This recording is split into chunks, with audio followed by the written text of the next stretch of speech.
улсын эмэн сайтын сурвалжлах баг за багш хөгжлийн ордон дээрээс мэдээлж байна. Учир нь юу вэ гэхээр оюутны хөгжлийн зээлийг оюутнуудад олгохгүй байна гэх мэдээллийн дагуу бид за боловсролын зээлийн сангийн дарга Ариун Болдоос энэ талаар тодруулъя. Оюутны хөгжлийн зээлийг бол 2018 оноос эхлээд бол өмнө нь 18 оноос эхлээд боловсролын зээлийн сангаар дамжуулан олгодог болсон. За гол шалгуур нь юу гэдэг вэ гэхээр оюутны хөгжлийн зээл дээр бол одоо жишээлбэл элсдийн ерхий шалгалтын 600-аас дээш, хоёрдугаарт нь бол оюутнуудын хувьд бол сурлагын голч дүн 2.8-аас дээш байх гэсэн үндсэн шалгуурыг бол тавьж авдаг. За оюутны хөгжлийн зээлд ер нь жилд дунджаар хэдэн оюутан хамрагдах боломжтой байдаг. Ер нь төсвийн цаанаас нь зохицуулах өгсөн байт юм уу? Ер нь бол манай байгууллага дээр бол одоо жил болгон одоо улсын төсвөөр бол тодорхой хэмжээний санхүүжилт тавигдаад тэр санхүүжилтийн дагуу боловсролын зээлийн сан бол зарцуулалтаа хийдэг. За ер нь жилд дунджаар бол ер нь улсын төсвөөр бол нэг одоо 2019 онд бол нэг 76.5 тэрбум төгрөг, 2020 онд бол 31 тэрбум төгрөг төсөвлөгдсөн боловч 2020 оны 9 сарын 5-ны төсвийн тодтоглоор бол 7.6 тэрбум төгрөг болж ингээд бараг 4 дахин бүр. Энэ жил бол 2021 онд бол нийтдээ улсын төсвөөр бол нэг 24.8 тэрбум төгрөг бол оюутны хөгжлийн зээлдэр төсөвлөгдсөн байна. За өмнөх жилүүдийн дунджаар аваад үзэхэд бол жилд нэг 10-аас 11 мянган оюутан хамрагддаг байсан боловч 2020 оны байдлаар бол Монгол улсын одоо нөгөө форс мажор гэж ярьдаг одоо давчгүй хүчин зүйлээс энэ ковид гарсантай уялдуулаад бол нэлээдгүй одоо төсөвдөр бол таналт буюу хэмнэлт хийгдсэн.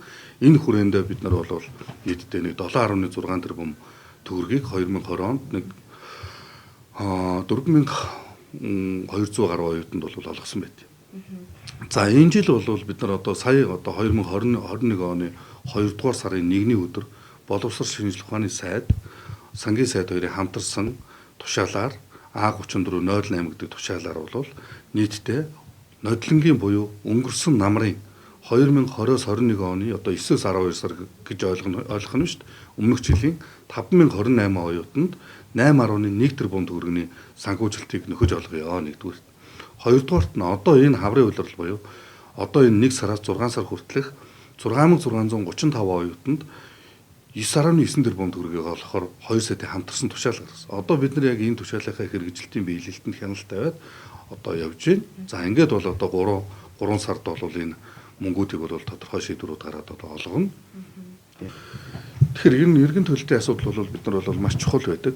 Боловсролын энэ оюутны хөгжлийн зээл дээр бол жишээлбэл манайх бол одоо энэ жил бол нэлээдгүй одоо маш том одоо ажлыг бол хийсэн. Тэр нь юу юм бэ гэхээр оюутнууд одоо сургуулаа төгснөөс хойш 1 жилийн дотор одоо ажлын байранд очиж чадахгүй бол тэр тухайн одоо эргэн төлөлтийг бол даатгалын компанид аахаар бол юм гэрээ гэсэн. Өөрөөр хэлбэл бид нар оюутнуудын эрсдлийг бол энэ диверсификац гэж өөр тийш нь шилжүүлэх ийм арга хэмжээг бол бид нар авсан.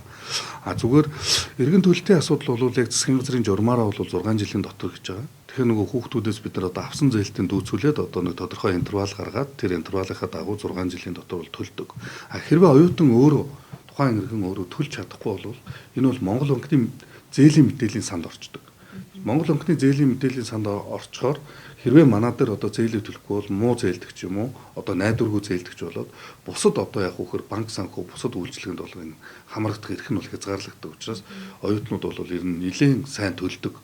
Зээл өгөхгүй гэдэг яриа яагаад гарсан бэ гэхээр товчхон л хэлээ. Энэ 2020 оны 2 сарын 19-нд батлагдсан засгийн газрын 70 дугаар тогтоол гэж байна. Тэр засгийн газрын 70 дугаар тогтоолын одоо 1-5 дээр нь бол ер нь бол энэ оюутны хөгжлийн зээлийг бол юу тэргүүлэх чиглэлийн мэргэжлүүдэд нэгдүгээрт нь хоёрдугаарт нь бол одоо өндөр эрэлттэй тий одоо хөдөлмөрийн зах зээл дээр өндөр эрэлттэй ийм мэргэжлүүдэд олгоно гэдэг ийм зарчмын одоо нэг зүйл байгаа. Тэгэхээр өмнөх жил бол яасан бэ гэхээр нөгөө тэргүүлэх чиглэлийн мэргэжлүүдэд олгоно гэж заасан учраас тэрнийхээ дагуу бид нөгөө тэргүүлэх чиглэлийн мэргэжлийн хүүхдүүдийг одоо яг засгийн газрынхаа тогтоолын дагуу аваад эхлэхээр нөгөө тэргүүлэх бус гэж үзэж байгаа одоо тий Монгол улсад эдийн засгийн бизнесийн чиглэлээр сурч байгаа оюутнууд чинь 30% нэ шүү дээ нийт оюутнууд. Энэ оюутнууд маань нөгөө оюутны хөгжлийн зээлээ авъя гэх ийм асуудал бол тавьсан. За энэ хүрээнд нь бол тэр 5028 оюутны бол асуудлыг бол шийдсэн. Өөрөөр хэлбэл тэргүүлэх чиглэлд нөгөө тэргүүлэх бусд нь одоо өгөхөөр сая одоо 2021 оны 2 сарын 1-нд бол энэ засгийн газрын тогтоол бол 1 сарын 13-нд гарсан. Үүнийг дагаад 2 сарын хамтарсан тушаал 2 сарын 1-нд батлагдлаа. Одоо бид нар бол ингэж олгож явна. Гэхдээ энэ дэр нэг онцлох юм бол нэг удаа ер нь цаашдаа бол ер нь бол энэ массаар нь буюу одоо энэ бүтцээр нь бүх оюутнуудад одоо оюутны хөгжлийн зээл хамруулах ийм боломж бол нэлээд хязгаарлагдсан байгаа гэдгийг бид нар цаашдаа анхаарах. 2021 оны 2 дугаар сарын 21-нд боловсрол шинжлэх ухааны болон сангийн сайд нарын хамтран гаргасан тушаалт за энэ оны 3 дугаар сард 11,000 гаруй оюутнуудад за боловсролын сангийн зээл олгохоор 18 тэрбум төгрөгийг төсвөлжээ. За энэ хүү тушаалт гарахаас өмнө боловсролын сангийн зээлийг зөвхөн нарийн мэргэжлэр сурж байгаа оюутнуудад олгодог байсан байна.